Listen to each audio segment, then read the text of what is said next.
ಸರ್ಕಾರಿ ಗುತ್ತಿಗೆಯಲ್ಲಿ ಮುಸ್ಲಿಮರಿಗೆ 4% ಮೀಸಲಾತಿ. ರಾಷ್ಟ್ರಪತಿ ಭವನದ ಕದ ತಟ್ಟೋಕೆ ಬಿಜೆಪಿ ಸಿದ್ಧತೆ. ಬಿಲ್ಗೆ ಕಡಿವಾಣ ಹಾಕೋಕೆ ಪ್ಲಾನ್. ಕೇಸರಿ ಪಡೆ ಪ್ಲಾನ್.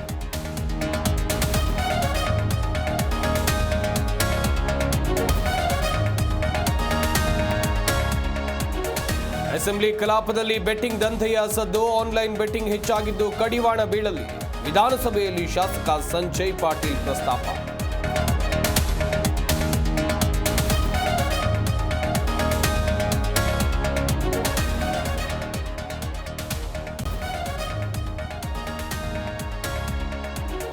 ಕೇಂದ್ರ ಸಚಿವರಿಗೆ ಕಂದಾಯ ಇಲಾಖೆ ಶಾಕ್. ಎಚ್ಡಿಕೆ ಒತ್ತುವರಿ ಭೂಮಿ ಇಂಚಿಂಚು ಮಾರ್ಕ್ ಮಾಡಿ ತೆರವು. ಸಂಪೂರ್ಣ ವರದಿ ನೀಡುವಂತೆ ಸರ್ಕಾರಕ್ಕೆ ಹೈಕೋರ್ಟ್ ಸೂಚನೆ.